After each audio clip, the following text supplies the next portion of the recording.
এই গরমে বন্ধুরা কেমন আছো? Welcome to my channel. আমি চলে এসেছি আবারও একটা নতুন ঝাঁচকচকে ভিডিও নিয়ে। হ্যাঁ, এটা একটা নেমন্তন্ন বাড়ির ভিডিও। এই গরমে ফার্স্ট নেমন্তন্ন বাড়ি গেছি, আর তাতে তো হয়ে গেছি একেবারে নাজেহাল। তোমরা সবাই নেমন্তন্ন বাড়ি পাচ্ছ তো? আমি পাচ্ছিলাম না বলে একটু মনে কষ্ট, কিন্তু এই যে গিয়ে একেবারে নাজেহাল অবস্থা। মানে কিচ্ছু তো মুখে মেকআপ করিনি, প্লাস মানে এতটা ঘাম হচ্ছে। আর সেদিন ছিল বীভৎস গরম। এত গরমে তো কি করব বলো, নেমন্তন্ন বাড়িতে যেতেই হবে। তো চলে এসেছি একটা বার্থডে বাড়িতে, একদম বাড়ির পাশে। তো বাচ্চা ছেলে 5 বছরের জন্মদিন, চলে এসেছি আমাদের সোনাটার বার্থডেতে।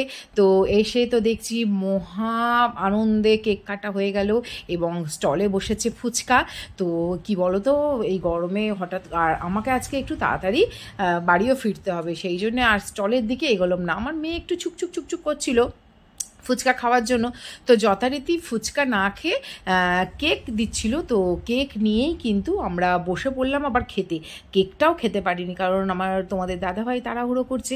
তো চলো আমরা কি খাই আর কি করি আর কি খেলাম আর কি নিয়ে এলাম, সেগুলো নিয়ে কিন্তু তোমাদের আজকে পুরো ভিডিওটা আছে। স্কিপ না করে দেখতে থাকো, ভীষণ ভালো লাগবে।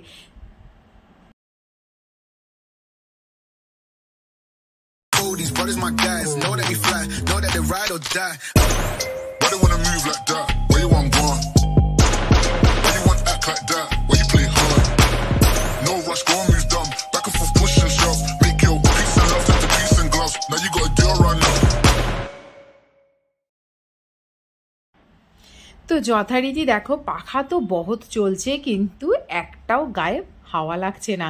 এদিক ওদিক করে ঘুরে ফিরে এবার দাদাভাই ডাকছে, তো চলো ফার্স্ট ব্যাচেই বসে যাই। তখন বেজে গেছে কিন্তু 9টা, ঠিক আছে, 9টা 10-15 বাজে। আমরা এত তাড়াতাড়ি খাই না যথারীতি, অন্তত পাড়ার কোনো অনুষ্ঠানে অন্তত 10টা 10:30 বেজে যায়। কিন্তু যেহেতু কিছু কারণের জন্য আমাদের তাড়াতাড়ি খেয়ে নিতে হবে, তো সেই মুহূর্তে কিন্তু সবাই ঢুকছে, বাচ্চাটাকে আদর করছে এবং গিফটও দিচ্ছে। তো সেইগুলোকে দেখতেই ব্যস্ত ছিলাম, কিন্তু কি করব বলো, এই দেখো আমরা ঢুকে পড়ছি। তোমাদের দাদাভাই ঢুকে পড়েছে, আর এত সুন্দর সাজিয়েছিল না বেলুন টেলুন দিয়ে, ভীষণ ভালো লাগছিল। ছেলে মেয়েও সেভাবে বসতে চাইছিল না, কিন্তু বাবা যেহেতু বলেছে তো চলো, সেই জন্য বসে পড়লাম। তো প্রথমে বসেই কিন্তু মেনু কার্ড হাতে দেয়নি, দিয়েছিল কিন্তু মেনু কার্ডটা টেবিলের ওপরেই সাজানো ছিল, তো সেটাই তোমাদের সঙ্গে শেয়ার করে দেবো। তো প্রথমে দিয়েছিল মিনারেল ওয়াটার। আচ্ছা, বাচ্চাটার নাম ছিল আয়ুষ্মান, বেশ মিষ্টি আর ছোট্ট পুচকি একদম। মিনারেল ওয়াটার, স্যালাড, ভেটকি fish cutlet, fried rice, veg ডাল, চিলি পনির, সাদা ভাত, চিকেন কষা, যে চিকেন কষা খাবে না তার ফিশ ছিল, তোমার পায়েস আর রসগোল্লা বা আইসক্রিম, অবশ্যই কিন্তু কর্নাটো ছিল আইসক্রিমটা, কোনো বাটি নয়। আর যেমন তোমার পাস দিয়েছিল, ব্যাস। তো দেখো এইবার আমার লুকটা দেখে নাও। আমার লুকটা দেখানোর জন্যই কিন্তু ক্যামেরাটা আমি ব্যাক করলাম। হ্যাঁ, বিশেষ কোনো একদম সাজগোজ আমি আগাগোড়াই করি না, আর এত গরম বুঝতেই পারছো। তো এই একটা জারদৌসি পরে নিয়েছিলাম। তো এটা আমার বিয়েতে দেয়া হয়েছিল, আমার বাবা মাই দিয়েছিল, তত্ত্বেতে এসেছিল। এই শাড়িটা আমার ভীষণ প্রিয়, একটা কি বলবো ময়ূরপঙ্খী কালারের শাড়িটা, তো অনেক দিন পর বার করলাম। তো এই শাড়িটাই পরে নিয়েছিলাম, আর কানে পরেছিলাম কান পাশা, আর একটা টাসেল পরেছিলাম সোনার, ব্যাস। আর হাতে ছিল নোয়া চুড়ি শাঁকাপলা যেমন থাকে। তো যথারীতি দেখো পাতে পড়ে গেল স্যালাড, আর কি বিভৎস গরম, এমনকি খাবার দাবারও গরম। তো যখন কাটলেটটা পড়লো না, মানে ফাটাতে পারছি না যে ভেঙে তোমাদেরকে জাস্ট তাড়াতাড়ি করে দেখাবো, পেরে উঠছি না। দেখো আমার হাতটা নাড়াচাড়াও করবে, কিন্তু কি করব, এদিকে খিদেও পেয়ে গেছে। আর 9টা 9:30 সন্ধেবেলাটায় সেভাবে ব্যস্ত ছিলাম, কিছু রান্নাবান্না করছিলাম, কারণ কিছু কারণের জন্যে। এইটা অনেক আগেকার ভিডিও, আগেই বলে দিয়েছি যে এটা অনেক দিন আগেকার ভিডিও, তখন আমার বাবা মা আসবে বলে আমি রান্নাবান্না করছিলাম। যাই হোক, এখানে কাটলেট ভাঙতে এত গরম, খেতেও পারিনি, দেখতেই পাচ্ছ। তো পোলাও আর চিলি পনির, উফ কি লাজবাব হয়েছিল চিলি পনিরটা, যে তোমাদের কি বলবো। তো সাট করে খেয়ে নিয়েছিলাম। তারপরে একদম ঝরঝরে সাদা মিনিকেট চালের ভাত।